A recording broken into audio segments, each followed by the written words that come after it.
제가 입을 열면 대통령 3일 만에 내려온다고 탄핵한다고 그러거든요. 명태균 씨는 저보다 10분도 안 되는 힘이.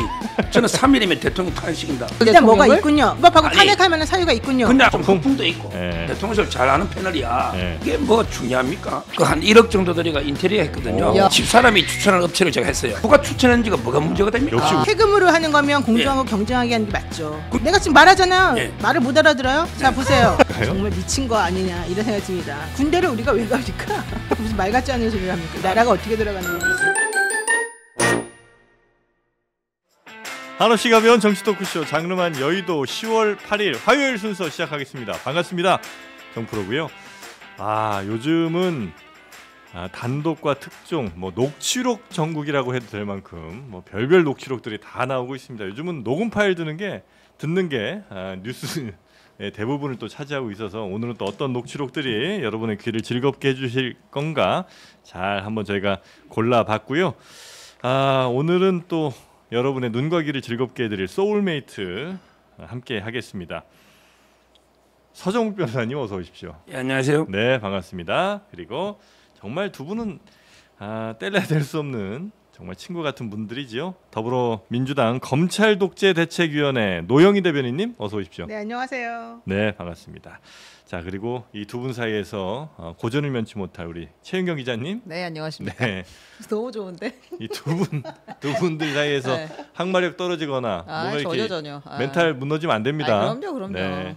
자, 우리 최윤경 기자님과 함께 할 텐데 요즘 최윤경 기자님 팬들이 뭐 댓글에서 뭐 리즈 시절이다 뭐 미모 폭발 뭐 이런 얘기들이 많습니다. 그런 거에 별로 그런 얘기가 있어요? 네, 그런 걸로 관심 받는 거 원치 않으시죠? 네네네. 네. 아니, 보지도 못했는데. 컨텐츠로. 그렇군요. 네, 참고로 이 순간 5만 원짜리 와. 슈퍼챗이 들어왔습니다. 이야. 누구를 위한 것인가? 노영희 변호사님 고맙습니다. 고맙습니다. 네.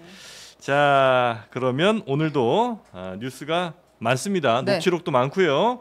어떤 것부터 가봅니까? 빨리빨리 가겠습니다. 국감마다 등장하는 우리 김건희 여사.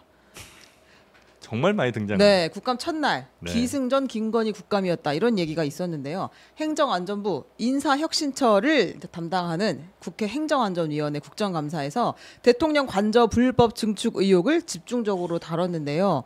여기 시공을 담당한 인테리어 업체 21g 이야기했었잖아요. 우리가 네. 대표를 출석하라고 해야 되는데 대표가 사라졌다. 그래서 출석하러 요구를 할 수가 없는 상황이었어요. 네. 그래서 어제 야당 의원들이 동행 명령장을 집행하겠다고 하면서 직접? 네, 현장에 직접 따라갔습니다. 예전에 그 영화 범죄와의 전쟁 포스터랑 비슷한 거 그걸 같은데. 약간 노린 것 같은 구도이기는 한데요. 네. 양복 입은 분들 쭉 몰려갔습니다. 네, 성동구 21g 사무실 앞에서 이제 이렇게 국정감사 증인인 김태형 이승만 대표에게 동행 명령장 집행을 하기 위해서 간 건데요. 네. 어제 이제 그 국토부 국정감사에서는 대통령실 관저 이전을 총괄한 김호진 전 국토교통부 차관이 네. 똑같은 질문을 받았을 거 아니에요. 이 관저 관련해서. 관저 공사에 수의 계약으로 참여한 업체 21g을 누가 추천했는지 기억은 나지 않는다. 다만 김건희 여사가 추천한 사실은 없다. 이렇게 이야기를 했어요. 누가 추천했는지 기억은 안 나지만 김건희 여사는 아니다. 왜냐하면 김건희 여사였으면 내가 기억했겠지 뭐 이런 느낌 아닌가 싶은데 어쨌든 김건희 여사는 아니다라는 입장을 일단은 내놨어요. 네. 하필이면 김건희 여사가 운영했던 그 코바나 콘텐츠의 네. 후원사. 업체가 바로 21g이라 이런 이제 오해를 받는 거 아닌가 하는 생각이 좀 들고 있는데요. 네. 어떻게 이건 오해입니까 아니면 합리적인 추론이라고 봐야 될까요? 근데 이게 뭐 중요합니까? 제가요 얼마 전에 그 아파트를 그 위층으로 같은 아파트에 옮겼어요. 네. 이사. 그 한 1억 정도 들이가 인테리어 했거든요. 야. 집사람이 추천한 업체를 제가 했어요. 그게 인테리어라는 게 있고 자기가 사는 집이면 부인이 집에 오래 살잖아요. 부인하고 아는 업체 인테리어 추천한 것도 제가 됩니까? 공정하게 선정해서 공사하고 잘하면 되지 마음에 들게. 그렇게 누가 추천했는지가 뭐가 문제가 됩니까? 역시 우리의 저는 이게 이해가 어느 대통령이든 청와대 들어가면요 인테리어 새로 해야 돼요. 왜 남이 살던 집에 대통령이 살 수는 없으니 그러면 이게 자기하고 믿음이 가고 자기하고 좀 소통이 되는 이런 게 업체를 추천할 수는 있잖아요. 다만 이게 공정하게 경쟁해서 잘하면 되는 거예요. 적은 가격에 적은 비용에 잘해주면 되죠. 그런 걸 따져봐야 되는데 뭐 뇌물이 왔다 갔다 하는지 이런 거 없이 추천을 가지고 따진다는 거 저는 이게 납득이 안 돼요. 그러면 뭐 추천 안 했다고 하니까. 그러면 그 지금 사모님이 추천한 업체를 해가지고 집이 인테리어가 잘 됐어요? 저는 만족해요. 네, 자 좋아요. 근데 무슨 답변을 생각하고 그 물어보시는 거예요? 그 집에 네. 그 인테리어 비용은 누가 됐어요? 제가 됐어요. 네, 본인이 살 거니까 본인이 됐잖아요. 이 21g이 증축한 이곳은 누구 돈으로 했어요? 세금으로 하겠죠. 그러니까요. 예. 그게 문제의 의식을 못 느끼겠어요? 아니 김건희 여사하고 친하면 인테리어 하면 안 됩니까? 인테리어 해도 되는데. 근데 뭐가 문제인데 이게? 세금으로 하는 거면 공정하고 경쟁하게 하는 게 맞죠. 그러니까 좀 전에 공정하고 경쟁하게 하는 게 중요하다 그랬잖아요. 21g이 들어갈 때 공정하고 경쟁한 업체로서 뭐 경쟁 업체에 따른 입찰할 때 이런 게 있었나요? 저는 이게 불공정한 걸 그럼 근거를 내놨던지요. 내가 지금 말하잖아요. 말을 못 알아들어요? 자 보세요. 21g 마시고. 아니 21g이라는 업체가 뭐 예를 들면 수주 능력이 뛰어나고 뭐가 뛰어나고 뭘 잘하고 이런 그 객관적인 자료들이 있는 회사고 또 이 외에 A, B, C, D 다른 업체들하고 같이 경쟁해가지고 가격도 제일 낮게 측정해서 얘가 경쟁력에 있어서 뽑혔다. 그리고 나중에 결과도 보니까 좋더라. 이러면 아무 문제가 없어요. 누가 추천하건 안 추천하건. 그렇지만 지금 문제는 21g이라고 하는 회사는 실내 건축업을 주업으로 하는 회사인 걸로 나오고 실질적인 실적이 거의 없었던 걸로 나오고 이와 관련해서 어떻게 이 회사가 일을 하게 됐는지에 대해서는 여사가 추천하지 않았다는 것만 나오고 나머지는 사실 나온 게 없어요. 자, 이 사람들에게 돈을 줘가면서 우리 세금을 줘가면서 일을 시켜야 되는데 현실적으로 그 회사가 부실한 업체라고 느껴지는 이 상황이고 여기에 이 업체가 선정될 때 다른 경쟁 업체 누가 여기 입찰 들어온 적도 없어요. 그렇다면 그 과정이 투명하고 올바르다고 볼까요? 게다가 이 업체가 이걸 하고 난 다음에 이거 불법 증축물이라잖아요. 불법 증축물이면 어떻게 해야 됩니까? 다 부셔야 돼요. 위법 건축물로 거기다 등기해놓고 어떻게 돼요 그런 거는? 제가 이게 그 인테리어 했다 했잖아요 저희 집을. 그럼 집사람이 추천했다 해서 그 업체가 부실하면 제가 선택하겠습니까? 몰랐잖아요. 그분 집에서 그럼 김건희 여사가 자기 살 집에 공사도 못하고 부실하고 실력도 없고 이런 업체 인테리어가 거기 살고 싶겠습니까? 그리고 이게 공무원들이 다 기준이 있어요.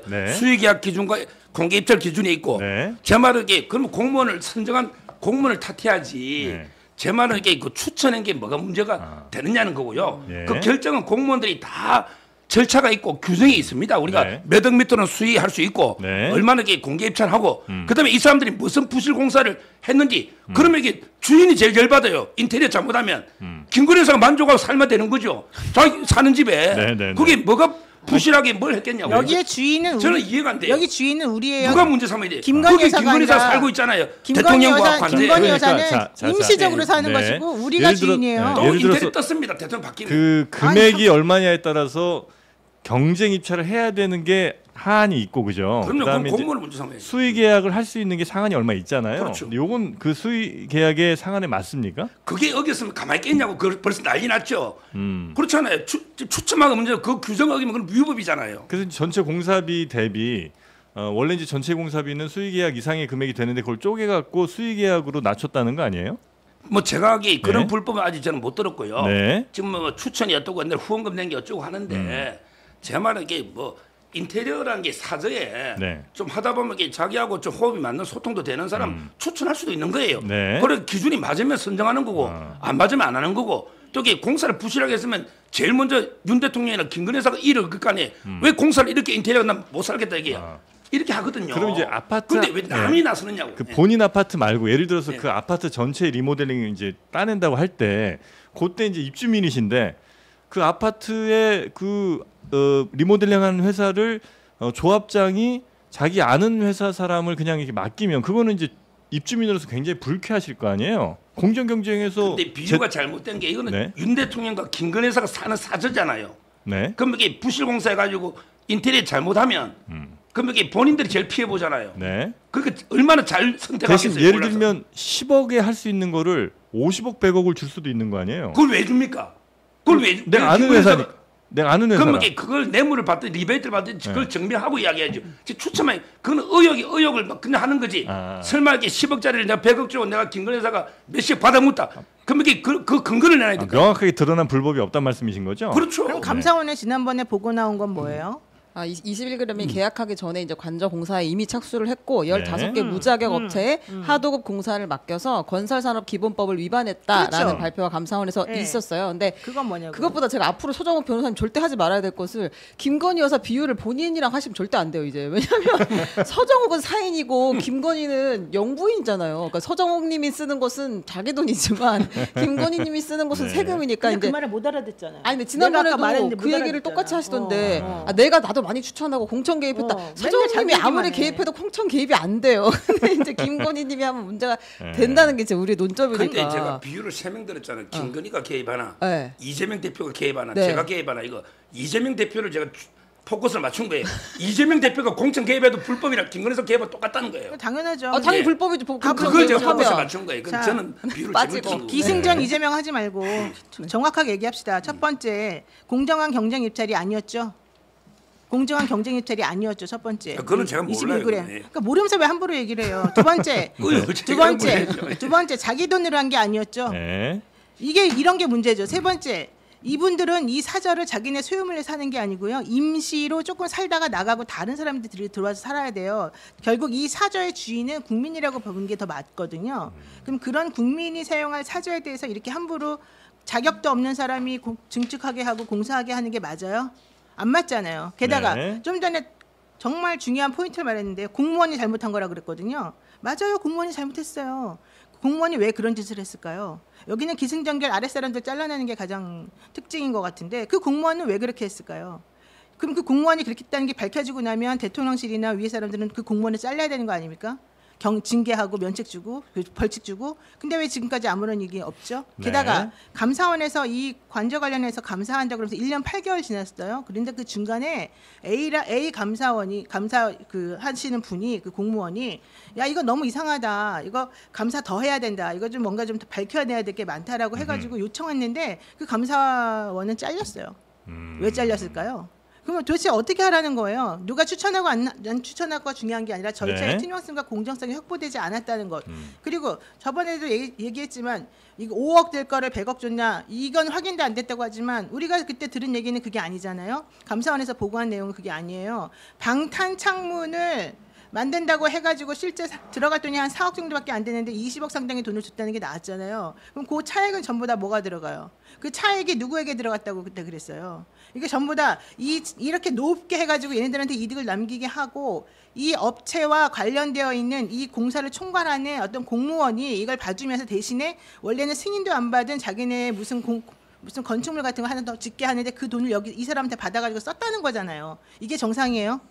이게 정상이에요? 사인도 아닌 공인이? 지금 그걸 물어보는 거예요. 비판 지점들을 이제 야당이 지적을 하고 있는 거고요. 네, 자 국감이 지금 행안위뿐만 아니라 과방위도 있습니다. 네, 재미있는 일이 많이 있는데요. 여러분 국감 가지 마시고 저희가 정리해드리니까 여기서 다음날 보시면 됩니다. 네, 과방위에서는 탄핵 심판 중인 이진숙 방통위원장이 출석을 했어요. 네, 여기도 뭐 장난 아닙니다. 네, 매력이 넘치는 우리 이진숙 위원장 오셨는데 탄핵 소추안 가결로 직무가 정지됐다 나는 그러니까 안 나가겠다라고 부출석 사유서를 냈는데 국회가 이제 동행 명령장 발부하겠다라고 하니까 3시쯤 국감장에 나타난 겁니다. 근데 이제 바쁘게 일을 하고 계셨다는 사실을 뒤늦게 알려졌는데 한번 그동안 직무정지 기간 동안 뭘 했는지 보겠습니다. 네. 압권이 마이크 끄세요였죠. 청문회장에 가보니까 사람들이 왜 배치 달려고 하는지 알겠더라고요. 보수 여전사 이진숙 증인이 지난달에 8월달에 1,356만 원 받았어요. 일도 안 하고 그리고 유튜브에 출연해서 저런 짓을 하고 있어요. 무슨 선거 출정식 하는 것 같아요. 근데 지금 이 방송이 나가는 중간에 서정욱 변호사님이 안타까운 이야기를 했네요. 이진숙 나랑 인터뷰하기로 했는데 갑자기 사라졌다. 보세요. 지금 이틀 일하고 월급 2달 받았다는 거 아니에요. 근데 이거 이틀 일하고 일 못하게 한 게 누굽니까? 정말 이게 이런 부끄러운 어떻게 직무 일하기도 전에 이틀 일했다고 탄핵을 이렇게 잘못해놨고요. 본인들이 일 못하게 해놨고 월급 받아갔대. 그럼 이게 옛날에 노무현 대통령 탄핵 때 대통령 월급 안 받아갔습니까? 월급 안 받아갔냐고요. 제가 보기에 일 진짜 안 하고 받아간 거는 조국 교수는 강의 한 번도 안 하고요. 1억 200 받아갔더만요. 지게제 후에 8,600 포함해서. 그다음에 박은정 의원도 1년 8개월 동안 일 하나도 안 하고요. 1억 이상 받아갔고요. 그다음에 이규원 검사는 지금도 검사 월급 받으며 조국 당에 대변인 하고 있어요. 네. 검사 월급 꼬박꼬박 받으면서 이게 당입니까? 나라입니까? 이래놓고 본인들이 탄핵에 일 못하게 해놓고 탄핵 당해도 직무정지가 돼도 나라에서 월급 주는 거 그걸 안 받아가는 사람이 어디냐고. 이때까지 안 받아간 사람이 있습니까? 이상민이든 노무현이든. 네. 근데 이걸 왜 문제 삼아요? 방통위원장이 보수 유튜브에 출연하는 거 괜찮아요? 방통위원장이 예, 아니, 보수 유튜버든 진보 유튜버든 뭐 유튜버든 그게 출연한 게 뭐가 문제예요? 방통위원장이 유튜브에 예. 출연하는 게 괜찮아요? 예, 저는 그게 뭐가 문제냐고. 직무 정지 중에 예. 유튜브는 이런데 왜 출연해요? 그러면 가서 무슨 자기 얘기 하고 하는 싶은 말 있으면 할 수 있죠. 아니죠. 공무원들은 이런데 참 출석하지 못하게 돼 있어. 이런 방송 못 해요. 그러면 임원정은 왜 방송 나옵니까? 검사. 아니 지금 이진숙은 그 방송과 관련된 곳에 연결돼 있는 사람이고 검사인 임은정은 방송과 관련된 곳에 일하는 사람이 아니잖아요. 검사도 허가 없으면 못 나갑니다. 그러니까 그건 내부적으로 허가를 했겠지. 네. 중요한 건 이거야. 이진숙은 지금 현재 탄핵이 되어 있어가지고 자숙하고 본인이 뭘 잘못했는지 살펴보고 그래야 될 사람인데 보수 유튜브에 출연해서 야당을 비판하는 일이에요. 정치적으로 중립성을 지켜야 되는 이 사람이 이게 옳지 않다는 거잖아요. 막 급여를 탄핵 때문에 직무가 정지된 기간 동안 급여 받는 거는 그게 뭐 정규적으로 써 있으니까 그렇다고 씁시다. 네. 그거를 지금 뭐라고 하는 게 아니고 요점은 보수 유튜브 등에 출연해서 야당을 비판한다? 이 사람 아직 공무원이고 이 사람 되게 중립적이어야 되는 거예요. 방송이나 이런 관련 곳에. 근데 이 사람 여기 나타나가지고 이렇게 행동하는 게 옳아요? 근데 지금 검사 월급 받아면서 조국 때 대변하는 사람은요? 아니 그건 검사 월급을 받아가지고 하는 사람은 빨리 잘라달라 그랬는데 안 잘라줘갖고 어쩔 수 없이 하는 거고 그다음 현실적으로 더 중요한 게 이진숙이잖아요. 이진숙이 나와가지고 왜 이런 짓을 해요? 보수 유튜브 출연하면 안 되죠. 보수든 진보든. 저는 그래 봅니다. 옛날에 노무현 대통령도 탄핵 도중에 직무정지 기자들하고 인터뷰도 하고 기자회견도 합니다. 직무정지 중이라서 이게 본인이 억울한 점도 있을 수 있는 거고 빨리 네. 재판 촉구할 수도 있는 거고 얼마든지 뭐 방송도 나갈 수 있고 기자하고 좀 대담할 수도 있고 네. 또 보수 유튜브는 또 이게 뭐 유튜브 제약입니까? 요즘 유튜브 안에서 이것도 유튜브입니다. 여기 이진숙 위원장 나와도 돼요. 저는 그래 봅니다. 네. 이진숙 방통위원장이잖아요. 방통위원장 물론 지금 이제 직무는 정지되어 있습니다만 방통위원장은 좀 정치적으로 중립된 사람이 가는 게 맞습니까? 아니면 조금 뭐 편향돼도 그거는 뭐 정권 따라 얼마든지 있을 수 있는 일이라고 혹시 보십니까? 중립적인 사람이 어디 있습니까? 제가 KBS 이사할 때도 네. 여당 출신, 야당 출신이 있고 네. 박문진도 여야 출신이 있고 어디 가도 방송계가 제일 좌파우파 싸우는 데가 방송계입니다. 거기 중립적 사람이 있어야 뭐 누굴 시키죠. 그러면 전임자 저한테 수업 들은 제자예요. 예. 그거 있잖아 우리 방통위원장 예. 지금 재판하나요? 그분에게 아주 중립적이라서 그 자리 갔습니까? 예. 그 변호사 있잖아요. 전임 방통위원장 네. 그래서 아주 중립적이라 간 거냐고요. 그분은. 방통위원장의 중립성은 뭐 있지도 않았고 있기도 어렵다 앞으로도. 불가능하죠. 네. 알겠습니다. 그럼 뭐 사실 이렇게 한쪽으로 편향된 발언을 하더라도 서정 변호사님 말씀에 의하면 뭐 크게 잘못된 건 아니다 이렇게 봐야 되겠군요. 노골적으로 뭐 가짜를 아주 편향이 몰라도 네. 성향 자체가 완전 중립 사람을 어떻게 찾으면 우리가 패널 구성할 때도 보수 진보가 있고 네. 다 이게 성향이 있는데 네. 그 뭐 제가 보기에 제 주위에는 완전 중립적인 사람은 거의 못 봤습니다. 술자리. 요건 어떻습니까? 어쨌든 방송이나 미디어가 국민에게 많은 영향을 미치는 그런 매체들이잖아요. 그러니까 이런 것들이 좌나 우나 너무 이제 양쪽으로 갈라져 있을 때 적어도 방송통신위원회 정도는 중립적 가치를 좀 지향하는 사람이 와야 되는 건 아닌가? 그러니까 그래서 그런 사람이 있냐고요. 노조도 1노조 있고 2노조, 3노조, 막 4노조까지 있어 KBS에. 네. MBC도 1, 2, 3. 네. 이게 노조도 진보 잡아 싸우고 있는데 네. 거기 중립적인 사람 뭐 앵커님이 가면 중립적이라 방통위원 됩니까? 그거 어떻게 하느냐. 그 사람을 이게 어떻게 찾아가 그 훌륭한 사람이 방송계에 딱 네. 중립적인 사람이 있냐고요. 딱 정권 따라 중립적인 하는데. 사람은 찾긴 어렵지만 예. 그래도 너무 간 사람을 모시는 거는 이건 좀 보기에 너무 안 좋지 않을까? 이런 거는 혹시 동의하기는 어려워요.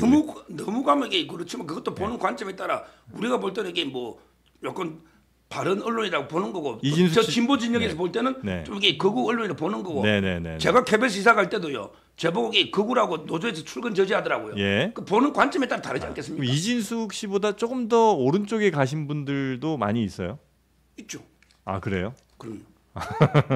알겠습니다. 그래서 어쨌든 서정욱 변호사님은 그렇게 한쪽으로 편향돼 있을 수밖에 없다. 사람은 어쨌든 그래서 방통위원장 자리에 그 사람이 앉는 것 역시도 뭐 적어도 편향성에서는 뭐 큰 문제는 없는 것 같다. 그리고 이런 이른바 우리가 흔히 얘기하는 좀 한쪽 방향으로 치우친 유튜브 방송에 출연하는 것도 역시 문제는 없다.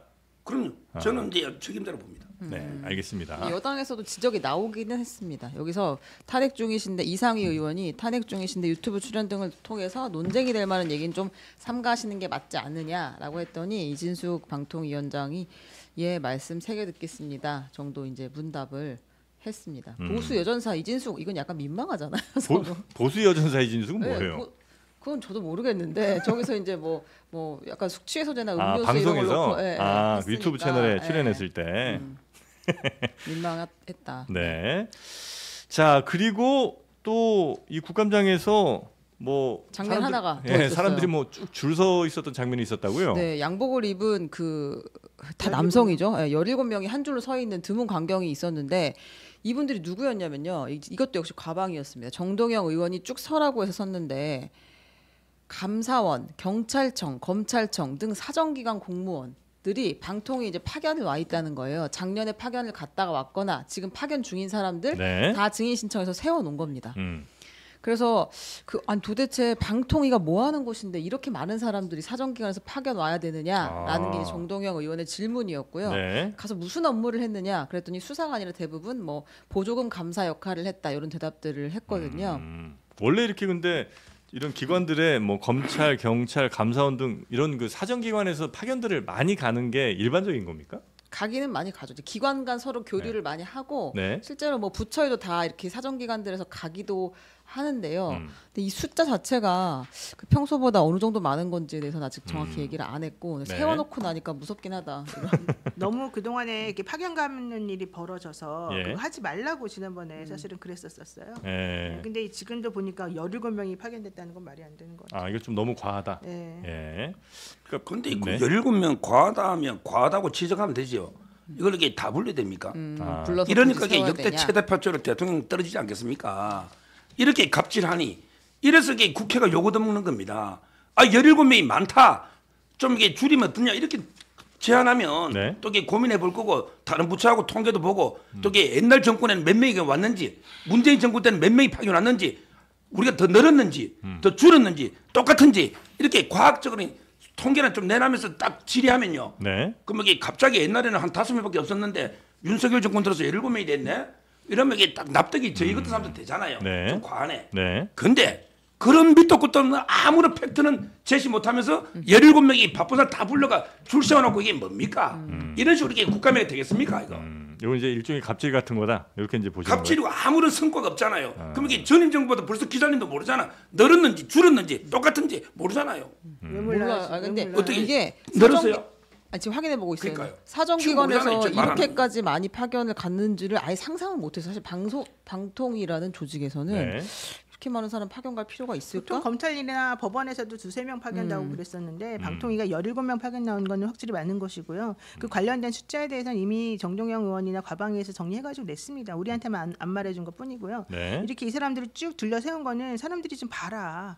이렇게 많다. 숫자 가지고 말하는 거는 지금 임팩트가 안 오잖아요. 말해봐봤자 저 사람들 못 알아들으니까 봐라. 이렇게 17명이 쫙 서봐라. 이게 도대체 상식적인 것이냐. 이걸 보여주는 거죠. 이건 잘못되었다는 것을 보여주는 방식의 하나이지. 이걸 했다고 해서 저렇게 그냥 내용도 모르면서 막 17명 세웠으니까 그건 무식하다. 이렇게 말할 게 아니라는 거예요. 그러니까 이렇게 많은 사람들이 왜 방통위에 파견을 와서 무슨 일을 하는지 알 수도 없는데 뭐 이런 걸 보여주기 위한 한 장면의 연출로서 그렇죠. 당연하죠. 그게 퍼포먼스가 국감은 그런 퍼포먼스가 있는 거예요. 기본적으로. 그래야지 탁 눈에 들어오죠.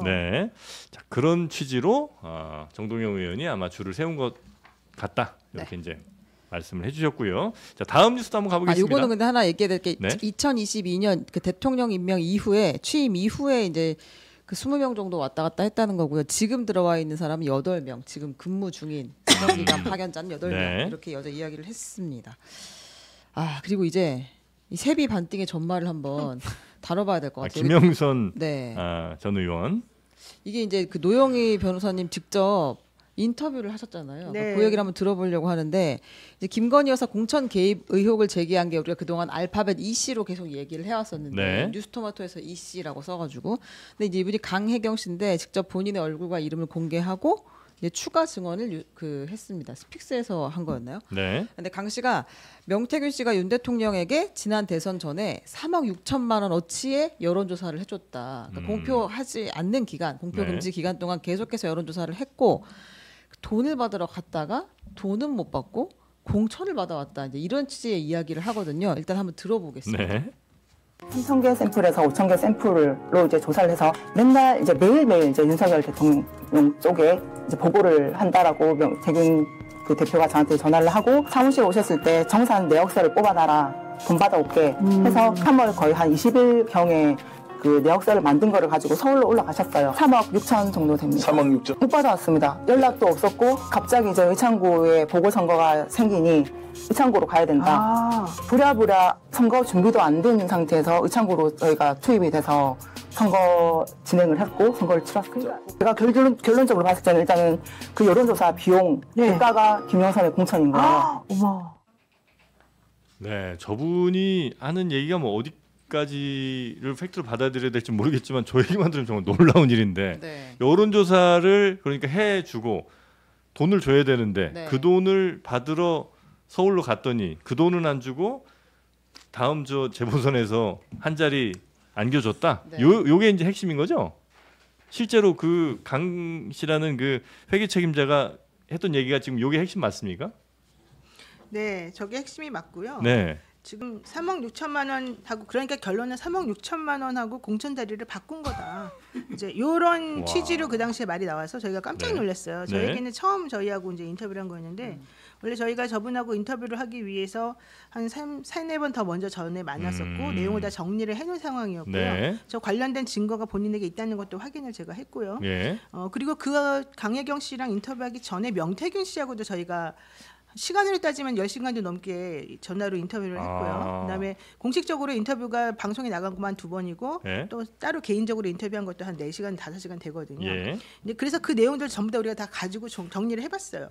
그러고 있었는데 강혜경 씨가 우리가 스픽스에서 저 명태균 씨하고 방송하는 걸 들어보더니 명태균 씨가 하도 거짓말을 많이 하고 자기 자신에 대한 의무하는 말을 많이 하고 실제 증거가 있는데도 그거 없다는 듯이 얘기를 하니 네. 내가 이거는 나가서 진실을 밝혀야 되겠다라고 생각을 해서 저희한테 연락을 한 거예요. 네. 그래서 저희가 이제 연락을 들었는데 저 3억 6천이라고 하는 게 그래서 사실 그 인터뷰하는 도중에 나온 얘기인데 되게 중요하다. 왜냐하면 명태균이라고 하는 사람이 대통령과 관련된 대선 때 26회 여론조사를 했다는 겁니다.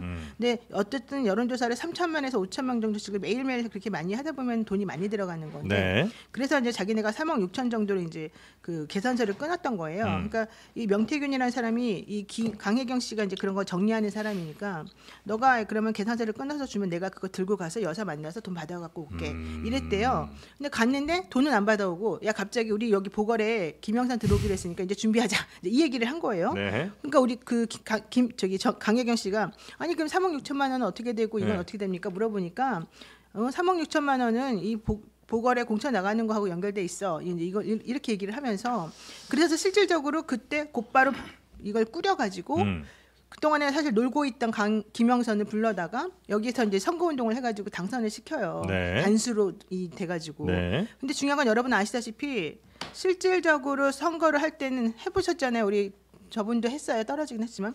자, 할 때는 자기 돈이 들어간단 말이지. 되게 네네. 중요한 아픈 마음이죠. 근데 자기 돈이 들어가야 되고 나중에 선거에서 이기면 보전을 받는 거잖아요. 네. 근데 이 자기 돈 한 푼도 안 들이고 김영삼 돈 한 푼도 안 들이고 명태균이 다 돈을 주로 끌어와가지고 이 사람을 당선시켰다는 겁니다. 네. 그리고 그 끌어온 돈 중에 1억 2천이나 뭐 어느 정도 안 좋은 돈이 몇 개가 있는데 그거는 또 본인이 나중에 공천해줄게라고 하면서 시의원 후보자나 아니면은 군수 후보자한테 받았던 돈들이 저기 또 들어가는 거예요. 네. 그러면 여기서 원래 돈 내야 될 사람은 대통령 부부인데 대통령 부부는 돈 한 푼도 안 냈죠.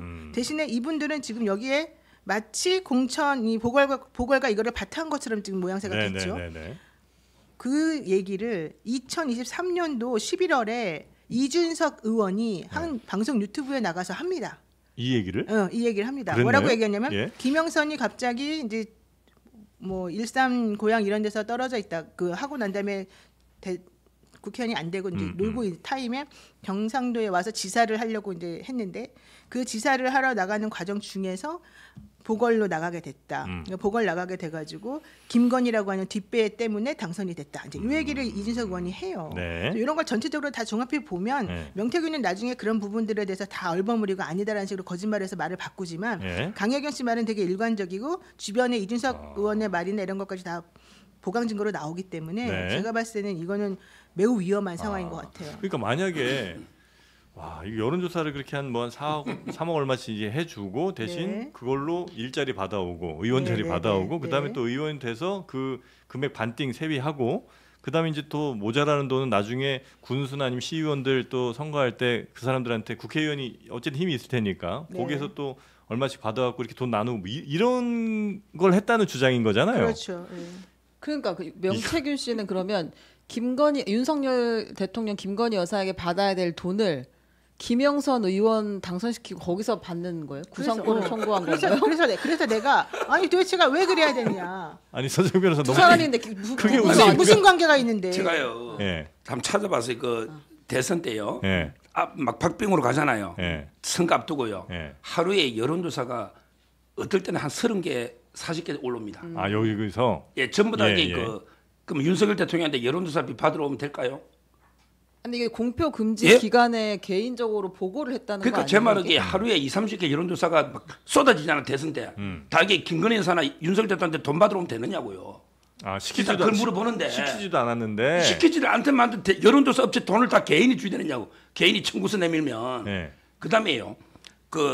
지금 말한 게 깜깜이 그 여론조사 공표 금지 지역 기간. 있죠. 네. 그게 한 4일인가 5일인가 아주 짧아요. 근데 6회였어요 그때. 예? 그러니까 뭐 하여튼간 일주일이 안 될 거예요. 네. 짧죠. 예. 근데 제가 리얼미터 조사를 보면 항상 5일 간격으로 이번 주 여론조사는 5일부터 뭐 10일까지 이런 식으로 이렇게 일주일에 한 번 정도를 기간해서 리얼미터는 조사하고 갤럽도 3일 또는 4일 간격으로 조사합니다. 3, 4일 조사해서 발표를 하죠. 그렇죠. 네. 그러면 이게 깜깜이가 그래 일주일도 안 되는 깜깜이에 네. 여론조사를 뭐 매일매일 하는데 얼마나 이게 3억 6천이 나옵니까? 3억 6천이 이게 말이 안 여론조사 된다. 한 번만 해도 되는 거 아닌 기간 아닙니까? 깜깜이 기간에 매일매일 그럼 아침에 여론조사하고 점심때 조사하고 저녁에 조사하고 우리 이런 거 수백 번에서 그 3억 6천이다. 이러면 그 돈 누가 줘야 됩니까? 아 이거 눈탱이론을 지금 말이 제기하시는 됩니까? 것 같은데. 제 말은 바다론? 아니 네네. 깜깜이 선거 기간에 3억 6천이 나오게 된 배경이나 보통 여론조사도 한 번 합니다. 네. 리얼미터는 일주일에 한 번 합니다. 네. 갤럽도 3, 4일에 한 번 합니다. 네. 근데 깜깜이는 6일입니다. 제가 보기에 많이 해봤자 뭐 2번 해도 충분한데 이걸 이게 3억 6천 달라? 이게 말이 됩니까? 저는 황당무계한 주장을 지금 하고 있고 그 전에는 전부 이게 P&L 어쩌고 하면서 자기 홍보했잖아요. 네. 그것 때문에 여러 가지로 돈도 많이 벌었잖아요. 다 공표했던 거잖아요. 대통령 개인을 위한 거 아니잖아요. 자기들 이름으로 다 P&L 놓잖아요. 갤럽, 리얼미터 다 자기 홍보하는 거예요. 네. 저 리얼미터 사장이 다 개원이에요. 여론조사 5명. 예. 다 자기 회사 운영하는 거예요. 근데 윤석열 대통령 돈 달라면 안 되죠. 갤럽이나 리얼미터도 돈 달라면 안 돼. 달라고도 안 하잖아요. 네. 근데 P&L을 왜 달랍니까? 아, 말도 안 되는 이게 주장을 지금 나와서 그럼 지금까지 예를 들어 명태균이가 막 저 사무실에 전화해 갖고 야 빨리 지금 여론조사 보여줘야 돼 뭐 이렇게 한 얘기는 아니면 강 씨가 지금 하고 있는 이 얘기들도 전부 믿을 수 없는 얘기다. 공표할 수 있을 때는 이 P&L 이름을 많이 넣었잖아요. 예. 그리고 자기 회사 영업이에요. 예. 그것 때문에 또 다른 출마자들 많이 맡겼어요 거기에. 그렇잖아요. 네. 그 돈 버는 자기들 사업이에요. 예. 진짜 뭐 우리가 선회한다면 깜깜이 때 공표 못할 때 안 할 수도 있잖아요. 그럴 때 한 번 정도 해줬는지는 모르겠어요. 그걸 이게 뭐 3억 6천 마음대로 계산해서 뭐 준다. 그러고 이게 그거 하고요. 김영선 의원에게 공천하고 대통령과 무슨 관계 있습니까? 그때 공천은 이준석 대표가 자기 이름 찍어줬고요. 그다음에 심사위원장은 윤상현 의원이 위원장인데 그다음에 김영선이 공천받은 거잖아요. 이게 왜 명태균하고 김영선이가 뭐 가족 경제 공동체입니까? 그게 뭐 둘이하고 무슨 관계 있냐고요. 그 말도 안 되는 이야기. 지금까지 나온 걸로 보면 굳이 그럼 명태균한테 김영선 전 의원이 세비를 반씩 나눠줄 필요는 없었잖아요. 둘 사이에는 뭐 동거래가 있었겠죠. 김영선 의원이 재산 신고한 건 많아요. 예. 근데 자기 돈 잘 안 쓴대. 그러면 이게 빌려가지고 선거도 하고 또 이게 국회의원 대가 세비로 갖고 둘 사이 지금 조사하고 있잖아요. 검찰이 캐만 돼요. 네. 뭐 이걸 수사하니까 뭐 내를 수사하면 뭐 어떻게 한 달 안에 탄핵이 어쩌고 그거는 허풍이고. 네. 정말 이게 수사해 보면 둘 사이에 김영선과 명태균의 관계 놀 거고요. 지금 명태균이가 뭐 또 이게 최성원 씨 옛날처럼 재미봐가 또 이게 뭐 권력 비선 어쩌고 하는데 네. 명태균 씨가 뭐 공천 한 100명 줬습니까? 네. 김영선 한 명 그것도 공천 못 줬잖아 4월 달에. 근데 뭐 비선실세 어쩌고 이를 공개할 생각 아예 하지 마십시오. 자판은. 있잖아요. 갤럽이나 리얼미터가 자기 장사하려고 그런 여론조사 하는 거 맞는데 그 자기 장사하려고 여론조사 할 때도 이 여론조사를 해달라고 의뢰하는 주체가 있어요. 의뢰 주체가 항상. 네.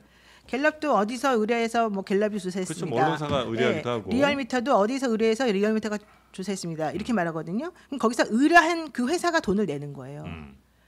대통령 관련해서 선거할 때도요. 대통령에 대한 것을 알아봐 달라고 누군가는 의뢰를 하지. 의뢰도 하지 않는데 혼자 막 하지 않아요. 그러니까 명태균 씨는 그 의뢰한 사람이 대통령 부인과 대통령이라고 얘기를 하면서 계산서를 끊어가지고 가져갔던 거예요. 이게 지금 뭐 아무나 다 하는 거고 뭐 의뢰도 안 했는데 그냥 무조건 이 사람이 가져왔는데 왜 돈을 줘야 되냐. 이런 논리는 서정욱 변호사 말이 안 맞는다는 걸 내가 지금 지적하려는 것이고요. 첫 번째, 그 당시에 그 녹취록이나 텔레그램이나 이런 거 나온 거 보면은 아크로비스타도 준다는 말이 나올 정도였어요. 대통령 부인이 이 명태균 씨에게. 네. 아크로비스타 엄청 비싸잖아요. 그 아파트를 줄 정도로 이 둘 간의 관계는 상당히 있었었고 특히 그 김건희 여사 입장에서는 명태균이 고마웠다. 그래서 나는 아크로비스타도 줄 수 있을 정도로 너가 정말 기여를 많이 했다. 이런 주장이었던 거고 명태균 씨 입장에서도 나 이거 보고서 써가지고 매일매일 보고하러 올라가야 돼라고 하면서 계속 비행기 끊어가지고 강력은 씨 보고 빨리 정리해서 내놓으라 그래서 그거를 들고서 몇 번을 하고 왔다 갔다 한 결과가 이거예요. 그렇다면 김건희 여사나 윤석열 대통령이 의뢰하지도 않았는데 이 사람들이 그냥 미쳤다고 혼자 바쁘고 돈도 없는데 그걸 다 해가지고 매일매일 보고하러 돌아다녀요. 그때 아무 이유도 없이 그거는 말이 안 되는 것이고요. 김건희 여사한테 물어봤어요. 이거 시켰는지 아니잖아. 그러니까 본인도 정확하게 뇌피셜로 말하지 말고 본인도 알지 못하는 것에 대해서 확신적으로 말하지 말아요. 우리는 지금 이 당시에 강혜경 씨가 이 계산서가 있어요. 그리고 그 당시에 강혜경 씨에게 이 누구야 명태균이가 시킨 내용이 다 들어 있어요. 네. 이 강혜경 씨 자료 다 가지고 있다고 하고 명태균과 김영선의 목소리가 담겨져 있는 녹취록도 다 가지고 있어요. 핸드폰에 지금 저장되어 있는 게 되게 많아요. 근데 그걸 선별해서 분리해가지고 어떤 식으로 끄집어내냐가 지금 관건이라서 아직은 이걸 터뜨리지 않고 있을 뿐이죠. 네. 중요한 건 제가 주목하는 건 그게 아니에요. 제가 주목하는 거는 3억 6천이라고 하는 이 여론조사 비용을 받으러 갔는데 왜 그거를 포기하고 김영선이 공천하는 곳에 올인하는 쪽으로 이 명태균이가 했을까요? 저는 명태균과 김영선이 무슨 관계길래 나에게 3억 6천이라고 하는 그 돈을 포기하고 얘만 당선되면 돼? 이런 식으로 이 노선을 틀었을까? 이게 예를 들면 저하고 우리 그 정영진 앵커하고 둘이서 좀 친분이 있다 하더라도 없어요. 없는 특히 이제 이 정도 친분이라고 해도 봐봐요. 네. 이런 친분 정도밖에 없는데 내가 서정욱 변호사한테 내가 서정욱 당신을 위해서 지난번에 내가 이렇게 노력해서 나한테 5천만 원 줘야 될 게 있어 이렇게 말해요. 네. 그러니까 서정욱이가 야 나 5천만 원 줄 수는 없고. 그 내가 정영진이 잘 봐줄게. 정영진이 내가 방송 나갈 때마다 데리고 다닐게. 예를 들면 이렇게 했다고 칩시다. 그럼 네. 내가 그거를 오케이를 하겠어요? 안 하겠어요? 아니 정영진이 방송 나가는 거랑 나랑 무슨 상관이야. 나는 돈을 벌어야 되는데. 그래서 네. 그건 알아서 하시고 나한테 돈만 주세요. 이게 일반적이고 정상적인 거잖아요. 네. 근데 지금 그게 안 이루어지고 3억 6천 달라 그러니까 나 돈을 못 주는데 정영진 잘 봐줄게 이렇게 말하니까 그래 그렇게 합시다. 그리고 다시 내려와. 그래가지고는 이 명태균이라는 사람이 강혜경 씨의 2,700만 원 내놓으라 그래.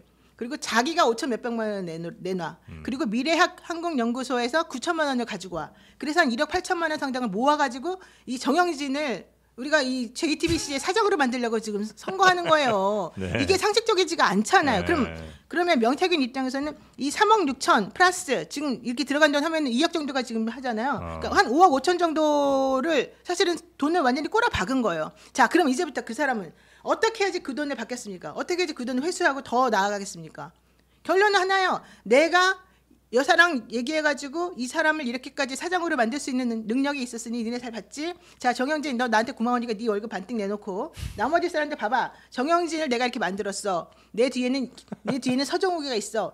이런 식으로 해가지고 사람들에게 영향력을 과시하는 거예요. 그럼 그 주변 사람들이 야 역시 노영이 정말 능력 있다. 이러면서 돈을 싸들고 왔었다는 거예요. 그러다가 공천이 안 되니까 돌려주고. 이런 상황이에요 지금 현재. 확실히 3명으로 예를 들니까 너무 짜쳐지네 그죠? 근데 대통령 나오다가. 근데요. 네. 자꾸 그 강혜경 씨나 명태균 씨나 일방적인 주장 가지고요. 네. 대통령이나 김건희가 했다고 개입하면 위험합니다. 고소 들어올 수 있어요. 일방적으로 그 둘이 일방적인 주장일 뿐인데. 네. 자 보세요. 피해날 여론조사는 네. 의뢰인이 누구냐면 의뢰인이 그 노자나 미래한국연구소 의뢰로 피해날 했다. 예. 김건희 의뢰로 한 게 아니에요. 윤석열 의뢰로 피해날 조사한 게 아니고 미래한국연구소 의뢰로 조사했다. 네. 제가 분명히 들어간 걸 밝혀드리고 김건희 여사가 윤석열 대통령이 여론조사 의뢰를 했다는 증거를 못 내놔면 고소당합니다. 네. 그 제가 분명히 그걸 말씀드리고 네. 자, 두 번째 지금요 대선 앞두막에 여론조사 하루 20-30개 들어오면요 대통령이 바빠서 보지도 못해요. 여론조사 너무 많으니까 이거 대통령한테 일일이 보고해도 바빠서 못 봐. 네. 근데 말라고 돈 들이고 또 해라 그래요. 기존에 하고 있는 것도 너무 많은데 그렇잖아요. 네. 이게 문제고요. 네. 그다음에 세 번째는요. 이 금액이 자기들 마음대로 견적이 논다고 됩니까? 저도 이게 비용 다 물어봤어요. 500에서부터 아주 비싸도 1000 이런 게 가격이 정가라는 게 있잖아요. 여론조사 할 때. 예, 내가 한번 우리 뭐 시청률 한번 조사해주고 4억 내놓으십시오. 하면 이게 4억이 정가입니까? 자기들 주장이잖아요. 제 말은 이게 강혜견식 주장이 이분이 얼마나 알겠어요. 이분이 보좌관까지 비서관 보좌관 하신 분이에요. 김영선 의원에 그러니까 대통령에 대해나 김건희 여사에 대해서 뭘 알겠냐고 이분이 보좌관이 네. 전부 이게 주워 들은 이야기나 어디 짜깁기로 들은 이야기죠. 아직은- 그래서 제 말은 네. 명태균 씨도 좀 이게 허풍이 많이 있잖아요. 본인이 탄핵시기 보라니까 대통령 판단하면 시킨다며. 그러니까 이게 뭐 그룹스타를 죽이려 했니 많이. 그게 근거가 어디냐. 제 말은 이런 우리 사람들을 한두 마디 우리가 놀아나면 안 됩니다. 네. 그 명태균 씨 얘기가 좀 나와서 뭐 조금만 더 이어가자면 진짜 네. 그 아무리 들어도 너무 놀라운 얘기를 해갖고 네. 한 달이면 하야 탄핵이 되는데 감당할 수 있겠냐 이런 얘기를 인터뷰에서 했습니까? 명태균 네. 씨가 직접 자기 입으로? 명태균 씨가 되게 많은 인터뷰를 지금 여기저기서 하고 있어요. 예. 그래서 그거 다 종합을 한번 해보면 채널 A와의 인터뷰에서는 본인이 검찰 조사를 받게 되면 잡아 넣을 건지 말 건지 한 달이면 하야하고 탄핵일 텐데 감당이 되겠느냐라고 검사에게 묻겠다. 감당되면 하라고 할 것이다. 그러니까 이거는 아마 이제 협박조의 이야기를 하는 것 같아요. 예. 나 이만큼 갖고 있는데 정말 나 구속시킬 거야. 이제 이런 취지인 것 같고 JTBC와의 인터뷰에서는 내가 윤 대통령에게 문재인 전 대통령 수사 시기에 대해서 조언을 해줬다. 그러니까 이게 뭐 총선 끝나고 해야지 지금 해서 되겠나 이제 이런 이야기를 했다는 거예요. 대통령한테 명태균이 네. 문재인 전 대통령은 대통령. 이때쯤 수사하시는 게 좋겠다 이 얘기를 했다고요? 네, 그렇게 이야기를 했다. 그리고 하하. 대통령실에서 그 공직기강 비서관이 내려왔다는 거예요. 네. 그래서 한 6개월 정도 지났을 때 왔는데 취임한 다음에 네, 취임 후에. 네. 그런데 뭐 워낙에 고생 많이 하셨으니까 네. 공을 많이 세웠으니까 대통령 부부와의 친분을 외부에 말해도 괜찮다. 다만 돈 문제 같은 건 좀 얽히지 말아라. 이런 이야기를 공직기강 비서관실 직원이 와서 했다. 워낙 우리 명태균 선생은 공을 많이 세우신 분이니까 대통령과의 친분 뭐 이렇게 얘기하면서 다녀도 괜찮은데 네. 돈 문제만 좀 얽히지 마세요. 이런 얘기 했다고요. 네, 공직기관 비서관이 네. 이것도 역시 명태균 씨 주장인 거죠. 예, 그리고 이제 대통령직 인수위원회 참여를 제안받았지만 내가 그거를 거절했다. 인수위 참여도 제안을 받았어요. 네. 그런 이야기도 있고 그리고 이제 또 김건희 여사랑 한 텔레그램 문자 일부를 공개하기도 하면서 예? 김 여사가 엘리자베스 여왕 장례식에 불참하려던 그때 기억나시나요? 네네네네네. 갔는데 장례식 안 갔잖아요. 불참하려던 이제 이유가 명태균 조언 때문이라는 소문이 돈다라고 보내니까 명태균 씨가 책임 소재를 분명히 해서 엄벌하라라고 내가 답장했다. 그러니까 이런 주장들을 쭉 지금 내놓고 있습니다. 여기저기에서. 김건희 여사에게 네. 그 엘리자베스 여왕 장례식에 그때 불참해갖고 뉴스가 한참 나오긴 네. 했었는데 네. 그 이유가 명태균 때문이라는 소문이 돈다는 텔레그램을 받고 네. 그런 얘기 있으면 분명히 엄벌하시라. 엄벌하시라. 네, 이렇게 네. 이제 여사한테 얘기를 했다. 네, 네. 이 정도면 저는 술자리 받아요. 제가 입을 열면 대통령 3일 만에 내려온다고 탄핵한다고 그러거든요. 명태균 씨는 저보다 10분도 안 되는 힘이. 저는 3일이면 대통령 탄핵시킨다. 하는데 제가 몇 번 이야기했어요. 그 들은 사람이 어떤 많아요. 대통령 그러니까 일단 뭐가 대통령을? 있군요. 위법하고 아니, 탄핵하면 사유가 있군요. 그냥 우리가 좀 허풍도 있고 예. 내 대통령하고 이 정도 친하고 나 대통령을 잘 아는 패널이야. 예. 나 이게 대통령하고 잘 아는 패널이 통하는 패널이야. 이러다 보면 이게 하죠. 근데 그거를 제가 어떻게 3일 안에 예. 아니 술자리에서 그런 걸 누가 녹음해가 틀면 아니 그게 아니라 언론사랑 인터뷰하실 때 그런 얘기 안 하실 거 아니에요? 그 명태균 씨는요.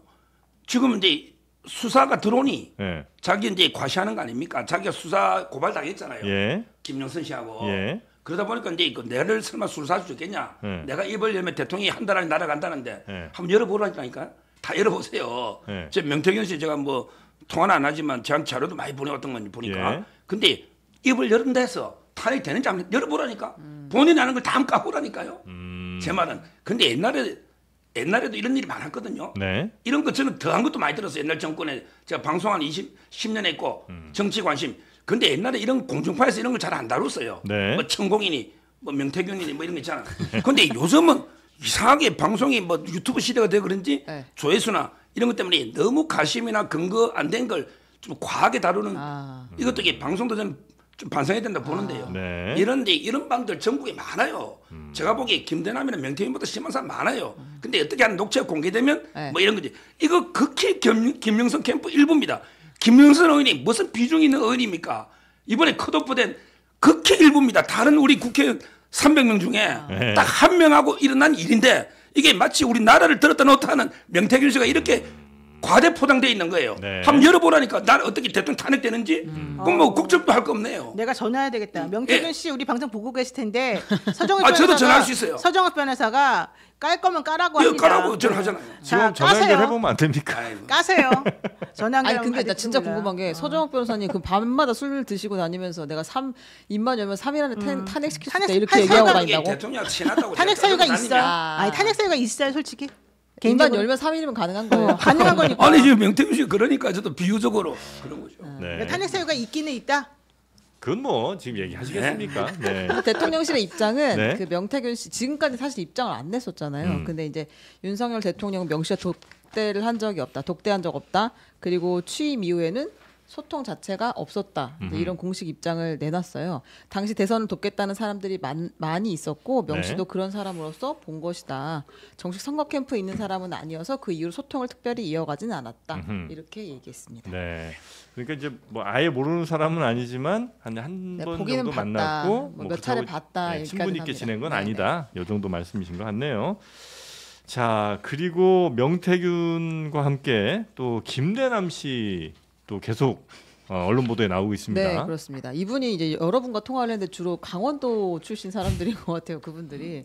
근데 이제 김대남 전 대통령실 행정관이 그 녹취록도 등장을 했는데 용산의 십상시 이야기가 나옵니다. 이거 듣고 얘기를 해볼게요. 네. 용산은 네. 지금 뭐 거기 몇 사람 있어. 십상시 같은 몇 사람 있어. 네. 그게 이제 그 이번에 당선된 네. 그다음에 뭐 네. 네. 그런 애들이 그 쥐었다 폈다 해. 그 위에 뭐 수석 뭐 강승기 이런 것도 다 해뿌리고 네. 아무것도 아니고 실제 지금 네. 거기서 딱 돌아가는 거는 안에 있는 네. 지금 그 40대 옛날 친박 박근혜 정부 때 있었던 애들 있어. 네네네. 진실을 좀 들어보겠습니다. 네. 들으셨어요, 서정욱 변호사님? 여기 용산에 십상시 같은 사람 몇 명 있다. 이번에 당선된 조땡땡, 김땡땡, 조땡땡, 김땡땡, 강땡땡 이런 애들이 쥐락펴락하고 강승규 수석은 다 아무것도 아니다. 이제 이런 취지의 이야기를 하는데 요거는 이거는 이제 저 수없이 들었죠. 네. 김대남 씨한테 들은 게 아니고 네. 뭐 그 전부 이게 누구 땡땡 이름 제가 다 아는 사람 같아요. 네. 이거는 이게 다 지금 떠들고 다니는 이야기잖아요. 네. 뭐 김대남 씨가 새롭게 뭐 본인이 엄청난 비밀을 아는 게 아니고. 근데 저는 이거는 한동훈 대표 쪽이 너무 이게 좀 과잉 반응을 보이는 거예요. 한동훈 대표 쪽이. 예, 왜냐하면 뭐 친윤이나 또는 이제 원희룡 나경원 캠프나 이런 분이 뭐 김대남을 이용해서 한동훈을 친해자 이런 게 거대한 조직적 음모가 있는 게 아닌가 거기까지 이런 게 안 갔어요. 피해 의식을 가지고 있는 것 같아요. 왜? 김대남 씨가요 공식적으로 상급이에요. 진짜 이게 친하려고 한동훈 치려고 했으면 김대남 씨를 이용했을까요? 수석도 있고 뭐 여러 명 많은데 근데 문제는 또 이게 그렇게 친해는 도구로 썼으면 컷오프를 2배나 시켰을까요? 용인 갑하고 을에도 가라 했더니 을로 옮겼대. 제가 김대남 씨하고 통화해봤어요. 네. 그것도 아예 안 주더래. 제 말은 이게 그렇게 친윤해서 뭐 김대남을 큰 칼로 한동훈 치는 칼로 이용할 정도면 최소한 이게 경성계에는 죽겠지. 컷오프 2번 당한 사람이에요. 제 말은 그러니까 이제 본인이 컷오프 당하고 힘들고 하니까 네. 아마 이게 넋두리도 하고 원래 다 공천 떨어진 사람들 전부 김건희 여사 라인에 떨어졌다 그래요. 대부분 그래요. 자기들이 부족에 떨어졌다는 사람은 없어요. 그래서 저는 이 녹취록은 자기가 이게 공천 탈라고 힘들 때 네. 제가 답답히 물어봤지 왜 그 서울에서 이런 좌파 기자하고 이게 통하느냐. 아, 김대남 근데 그거는 행정관이. 강원도 후배라 하면서 먼저 이게 접근해 오니 네네네. 모임도 만들어 오라 하고 막 이러다 보니까 이제 그 자기는 시민사회 수석실에 있다 보니 예. 뭐 좌파 우파 두루두루 만나는 게 자기 목표였다. 네. 그러면서 이게 만난 거예요. 그러니까 한동훈까지 가기 전에 네, 대통령실 내 실제 권력이라는 거에 대한 이야기를 좀 한 거잖아요. 상급이에요. 그러니까 지금 막 녹취록 안 듣고 딴짓 하시더니만 무슨 얘기냐면 이 얘기를 했어요. 이건 지금 뉴스버스에 있는 김태형 기자랑 같이 한 이야기인데, 네. 그러니까 이제 대통령실에 사실은 용산에 십상시가 있다라고 하면서 그 이야기를 제가 한 거잖아. 그 이야기를 제가 여러 번 들었다고 김대남 말고. 네. 아까 이 김대남 십상시가 씨가 아는 이야기를? 김대남 씨가 아는 걸 뭐 터뜨린 게 아니고 그 10상시, 5상시, 김건희 라인 뭐 4인방 다 지금 떠들고 있잖아요. 천하에 그거 모릅니까 기자님? 그러니까 이 얘기가 그러면 상당히 실체가 있는 이야기. 아니, 실체가 있는 게 아니고 그런 떠돌아다니는 이야기지. 그걸 듣고 김대남 씨가 하는 거지. 그게 뭐 김대남 씨 폭로가 새로 껍다거나 자기 많은 정보라거나 이게 아니다 이 말이에요. 그러니까 예를 들면 저 시중에서 세간에서 그냥 야 10상시 있다더라 5상시라던데 뭐 4명이라든 이런 얘기가 돌 수는 있죠. 그거 이야기 한 거예요. 근데 이제 용산 내에 일하던 분이 그 얘기를 하는 거랑 그냥 우리 저 용산을 구경 못하는 사람들끼리 그런 얘기 하는 거랑 좀 다르잖아요. 근데요 용산의 상급하고요. 보다 저희가 정보 더 많습니다. 방송하다 보면. 이거 용산 내 대통령실은 아니에요. 상급 정도는요. 저는 3, 4급 자주 하는데 정보가 오히려 국회나 전 다 듣잖아요. 노영희 변호사가 정보를 더 많을 거예요. 그 어디 당의 뭐 몇 것보다는. 그러니까 제 말은 이런 이야기는 워낙 많이 떠돌다니고 노 변호사 들었을 거예요. 이걸 김대남 그냥 한 거지 뭐 대단한. 근데 내가 아는 정보랑 맞는 얘기더라고. 그러니까 내가 잘만을 말하는 김대남이. 실체가 있다는 거죠. 아니 실체가 있는 저분도 알아요. 제 말은 이 폭로 자체가 그럼 이분이 뭐 폭로한 거는 실체가 있나 다 하는 이야기. 저분이 아는 것도 실체가 있는 얘기고 내가 다 알아요. 서정욱이 뭘 알고 있는지 아는데 그 말이 다 사실이라는 거 그게 제일 중요하죠. 알겠습니다. 이 뒤에 거는 기니까 그냥 패스를 하고 갈게요. 뭐 실질적으로 우리 정보에 대해서 너무 과대평가할 필요 없다. 아니 이거 해줘야 돼요. 네, 빨리 들어줘요. 그럼 노영희 변호사님 원하시니까 듣고 가겠습니다. 네. 뭐 큰 의미를 보여드리는 건 없고 실질적으로 뭐 우리 정부에 대해서 너무 과대평가할 필요 없어. 내가 봤을 때 너무 지금 뭐 되게 대단하게 생각하는데 개풀이야. 그냥 맨날 어정을 못 쪄가지고 우물쭈물 하고 앉아있고 맨날 그러다가 지금 이렇게 여기까지 온 거야. 네. 이 정부에 대해서 과대평가할 거 없다. 근데 누가 과대평가 안 한 것 같은데 과대평가할 거 없다. 지금 뭐 대단하게 생각하는 거 개뿔이다. 맨날 뭐 우물쭈물 하다가 여기까지 온 거다. 이런 이제 아주 박한 평가를 김대남 씨가 했습니다. 요 평가를 왜 꼭 그렇게 듣고 싶으셨던 거죠? 실체를 알고 싶어요. 맨날 결정을 못해서 우물쭈물하고 앉아있는 정권이다. 이 정권이. 게다가 여기는 개뿔 정권이다. 이거 내가 궁금해서 말했던 거고. 한동훈 엑스파일 한번 들어보고 싶어요. 이미 개뿔 좋아하시는 것 같아요. 2번이나 이렇게 얘기를 하신 걸 보니까 개뿔을 좋아한다. 그리고 다음 얘기를 한번 들어볼게요. 이건 서울의 소리 마성의 이명수 기자와 함께 통화를 한 내용이 또 나왔는데 이제 이거 취지는 전당대회가 있었잖아요. 최근에 6월 달에. 근데 이제 이명수 기자가 이런 사람들도 불구하고 통화를 했다는 게 계속 문제가 됐었는데 전당대회 시점에 한동훈 관련한 이제 엑스파일을 좀 만들자. 쉽게 말하면 그쪽에 이제 공격할 만한 거리가 있는지 좀 알아와라라는 취지의 지시를 하는데요. 이건 잘 들리진 않습니다. 자막을 같이 보셔야 될 것 같은데 한번 들어보겠습니다. 이쪽에서도 이제 네거티브 때문에 한동훈 관련된 뭐 엑스파일이든 뭐든 좀 찾고 있으니까 네가 좀 신경 써주고 있다가 그래 형님. 그러니까 네가 그거를 쫙 뭔가 정리해가지고 하나의 그 리포트 형태로 싹 만들어놨나 봐. 우리가 지난번에 총선 때도 막 해가지고 숙여주고 또 전당대회 한다고 또 불러제치고 또 인심이 작동해서 뭐 하는 거 아니냐 이렇게 하면 실적으로 이걸 지금 하고 있습니다. 원래 그렇게 원래 하고 있어요. 원래 그러니까 그거 터지게 깜짝 놀랐어요. 네, 뭐 김대남 씨도 문제지만 저는 이게 보면서 기자가 이런 걸 이렇게 막 해주고 뭐 자료 만들어서 갖다 주고 이래도 되나?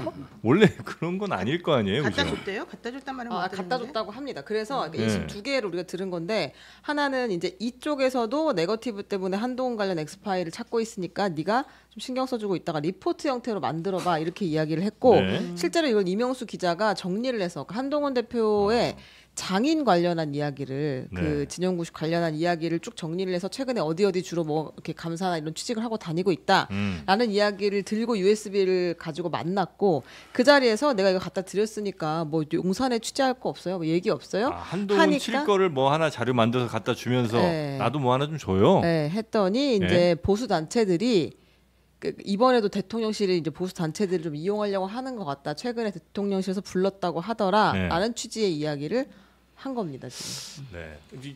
이건 이제 요 본래 얘기에서 약간만 좀 벗어난 걸로 네네. 이제 기자윤리 뭐 이런 게 있을 거 아니에요. 네. 거기에서 모르겠습니다. 이렇게 더 큰 어떤 실체적 진실을 밝혀내기 위해서 조금 과정 중에 해서는 별로 좋지 않을 것 같은 일들을 이제 하기도 하는지 아니면 이건 조금 과한 건지 기자님한테 한번 좀 여쭤봐도 되나요? 아니, 이렇게 훌륭한 기자들이 취재하는 방식이 있는 것 같아요. 근데 이거는 뭐 제가 이렇게까지 할 정도로 능력 있는 사람은 아니지만 네.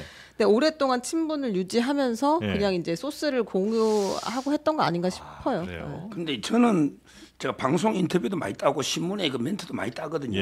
기자들이 보통 그러더라고. 인터뷰 좀 합시다. 그다음에 혹시 변호사 이거 좀 우리 녹음해 됩니까? 물어보면 물어보죠. 하죠. 왜 기자도 보관해야 되니까. 저는 이게 기자로 알고 있거든요.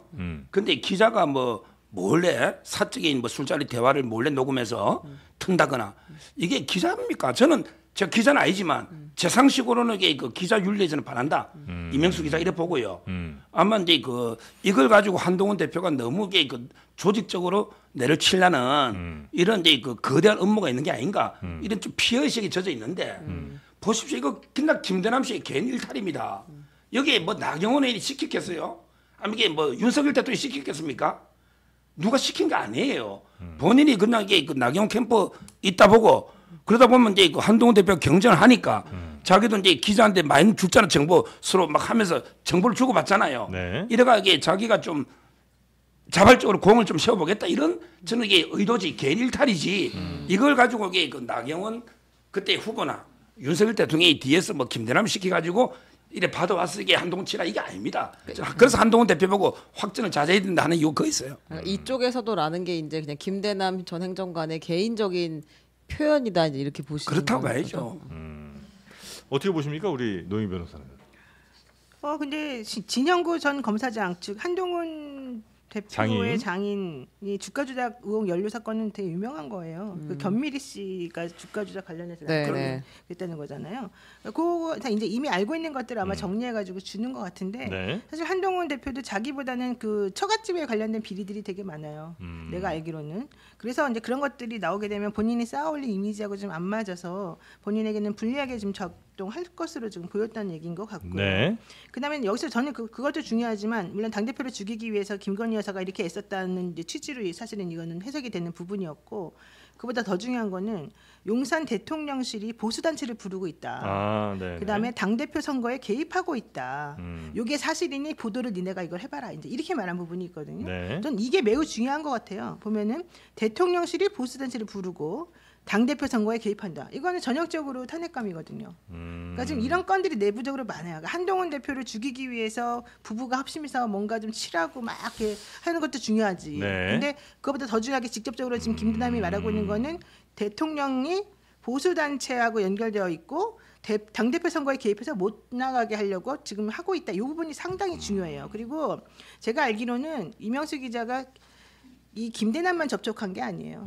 처음에 김대남을 타겟으로 삼아가지고 얘랑 내가 얘기해가지고 얘한테 빨대 꽂겠다 이런 취지로 이 사람하고 연이 시작이 된 게 아니고 이 대통령실에 있는 그 행정관들이 여러 명 있을 거잖아요. 이 여러 명의 행정관들을 다 자기의 보도할 수 있는 탐사할 수 있는 그런 소스로 좀 생각을 했었어요. 이명수 기자가. 그래가지고 많은 분들이 여기 안에 들어 있고요. 김대남 말고 딴 사람들의 녹취도 되게 많아요. 크로스 체킹도 얼마든지 가능하고. 다 했고 그리고 본인이 지금 안 공개는 김대남 거만 했지만 지금 김대남 거 말고 공개할 다른 행정관들의 것도 많다니까요. 그런 것들이 다 일관적이라고 지금 보는 거예요. 보수 단체를 불러서 한동훈 후보에게 불리한 여론을 좀 조성하려는 이런 시도 같은 게 가능하진 않죠. 보수단체라는 게 뭐 어딘지 모르겠는데 단체라는 게 여러 명일 거 아니에요. 그게 비밀이 보장될까요? 요즘 이게 간단한 거 하나 청와대에 뭐 있는 것도 다 드러나는 시대입니다. 보수 단체를 불러서 선거 개입하면 그게 이제까지 김대남 씨 말고 저는 처음 들어보는데 네. 김대남 씨가 저보다 정보력이 엄청 뛰어난지 제가 모르겠는데 그 말도 안 되는 지금 이게 주장을 하고 있는 거죠. 자기 과시죠. 아 이거는 사실 자체가 틀렸을 가능성이 매우 높다. 그럼요. 그게 소문이 안 나는 강동원 대표 귀에 이제까지 안 들어가고 김대남 씨 녹취록 통해서 처음 알게 된다? 이게 말이 되느냐고요. 대통령실에도 한동훈 대표 지지하는 사람도 있고요. 네. 수석급에도 있습니다. 비서관급에도 있고요. 한동훈 대표 지지하는 사람들이 다 윤석열 대통령 지지하는 게 아니에요. 그럼 이게 김대남 씨가 아는 상급이 아는 정도를 네. 한동훈 대표가 이때까지 모르고 있었을까요? 아, 이분은 지금 진실한 국면이 뭔지 자꾸 논점을 흐리시는데 이 김대남 행정관의 녹취록의 포인트는 뭐냐면요. 그동안에 뜬 소문이다, 허풍이다, 그런 찌라시다 이렇게 말해왔던 것이 행정관 내 입을 통해 가지고 확인이 됐다는 점이에요. 그러니까 이런 얘기 많았었잖아요 라고 지금 서정욱 변호사가 말하잖아요. 네. 이런 얘기 다 여기저기서 어중이 떠중이처럼 들려오는 소문이 많았었다. 거기까지가 오케이예요. 그러면 그 소문이 맞는지 안 맞는지를 확인하고 입증할 수 있는 증거가 나타나지 우리가 그 소문의 실체를 파악하는 거잖아요. 김대남의 역할은 그 소문이라고 하는 게 진짜였는지 아닌지를 알려주는 열쇠가 되는 거예요. 그래서 김대남의 역할이 중요했던 거고. 근데 어느 보수단체인지 없잖아요. 아니 그건 이제 자기네 우리가 알아요. 근데 어느 보수단체인지 여기서 말을 안 했을 뿐이고 실제 내가 아까 좀 전에 그래서 말했잖아요. 김대남만 있는 게 아니다. 다른 행정관으로부터도 다 들어서 우리가 정리해 놓은 게 있다 그랬잖아요. 그러니까 이 사람의 얘기를 자꾸 이 개인의 허풍이다 이렇게 볼 게 아니라 그동안에 많이 산적해 있던 사람들에게 알려져 있던 그 부분이 맞다라고 하는 것을 김대남의 얘기를 통해 가지고 확인시켜 주는 것. 이것을 지금 보시라는 거예요. 네. 그러니까 그 용산의 내부인이 그 사실 확인 비슷하게 해주는 것과 그럼요. 그냥 아무나 떠도는 소문이다. 다르죠. 다를 수 있으니까. 근데요. 네. 용산에 한 450명이 된다. 네. 그게요. 실장급이 아는 게 있고요. 그다음에 수석급이 아는 게 있고 비서관급이 아는 게 있고 그다음에 선임행정관이 아는 게 있고 그다음에 행정관이 아는 급이 있어요. 네. 김대남 씨는 상급 행정관이에요. 아마 노 변호사가 말하는 것도 자꾸 행정관 하는데 뭐 수석급이나 실장급도 아니고 행정관급이 무슨 깊숙한 비밀을 알겠습니까? 그럴 수 있죠. 근데 분위기 정도 우리가 아는 것보다 더 모른다니까요. 그러니까 이럴 수는 있겠죠. 예를 들어 맨 위에 있는 사람들이 10개를 알면 그 밑에 있는 사람들은 한 6, 7개 알고 그 밑에는 한 서너 개 알 수는 있겠죠. 근데 밑에 있는 사람이라고 해서 다르게 알진 않을 거 아니에요. 모르는 건 있을 수 있어도 다르게 알진 않을 거 아니에요. 그러니까 행정관이 아는 거면요. 이미 우리도 다 알고 있는 사실이라니까요. 그 정도까지 알려지면 그럼 그게 400명이 안다는 거잖아요. 그 전에 안다고 사실은 그러니까 사실이라는 그 전에 얘기죠. 안다고 하니까 서정욱 변호사가 나와서 그랬잖아요. 누가 그러더냐 그랬잖아요. 이제 말하는 거야. 김대남이 그랬어. 그 전에 알려진 사실 우리가 아무리 말해도 야 그건 너 뜬 소문이잖아. 너 사실에 실체가 있어? 이렇게 물어봤잖아요. 그래서 우리가 봐라 여기 행정관이 이렇게 말했는데 이게 증거인데 이렇게 말하는 거예요 지금 현재. 그게 틀려요? 우리가 보통 입증을 할 때 그렇게 하잖아요. A라는 주장을 쫙 해. 그럼 상대방이 물어봐. A가 맞는지 안 맞는지 어떻게 알아? 그건 너의 일방적 주장이야. 그러면 딴 사람이 야 여기 증거 있어. 자 증거는 사람의 말이 될 수도 있고 객관적인 물리적인 자료가 될 수 있는 건데 여기서 지금 그 용산에서 밀접하게 일을 하고 있는 행정관의 입을 빌어가지고 행정관 스스로 말하는 걸 보면서 봐라 이 사람도 이렇게 말하고 있네 라고 해주는 거잖아요. 입증을 하고 있는 거잖아요. 근데 자꾸 서정욱 변호사는 입증하고 있는 이 부분은 절로 치우고 저 앞에서 뜬 소문이야. 뜬 소문을 자꾸 왜 그래. 요 얘기만 한다고요. 그러면 옳지 않지. 네. 그러면 어떤 것도 진실이 밝혀지지 않아요. 자, 하여튼 이 김대남 전 행정관 일단은 그 감사 자리에서 내려왔죠. 내려왔고요. 지금 또 언론과 인터뷰도 아마 KBS랑 했었던 것 같고 그 이후로도 더 아마 하게 될 것 같긴 한데 어떤 얘기들이 더 나올지는 한번 지켜보도록 하고요. 네. 그리고 끝으로 좀 논란의 뉴스 하나만 좀 살짝 살펴볼까요? 네. 이거 해야 돼. 아니 국방 자원이 어이가 없어가지고 병역 자원이 줄어드는 게 심각한 문제이기는 합니다. 그래서 계속해서 이런 대안들이 나오는 것 같은데 국방부 산하 한국군사문제연구원장이 줄어드는 병역 자원과 관련한 인터뷰를 했는데요. 여성이 군대에 가면 결혼이 늘어나고 출산율도 올라갈 것이다라고 했는데 한번 들어보겠습니다. 네. 생활에 관해서 남녀가 같이 물론 방은 따로 쓰겠지만 그렇죠. 대학교 기숙사처럼 같이 있을 거 아닙니까? 네. 좋아하는 커플이 생기고 그쵸. 전우회 같은 일상을 같이 할 수 있는 전우회가 생겨서 그쵸. 오히려 결혼도 많아지고 또 그 다음에 아기도 많이 낳지 않을까 하는 또 네, 그래서 내무반 같은 거 같이 있으면 네네. 일상 같이 하면서 전우회도 생기고 결혼도 생기고. 많이 생겨나지 않겠냐. 요런 이제 대안, 아이디어 이런 걸 좀 내놨습니다. 네. 어떻게 요 평가는 우리 노영희 변호사에게 먼저 한번 받아볼까요? 정말 미친 거 아니냐 이런 생각이 듭니다. 네. 어떻게 이런 생각을 할 수가 있습니까? 지금 군대를 우리가 왜 갑니까? 애나로.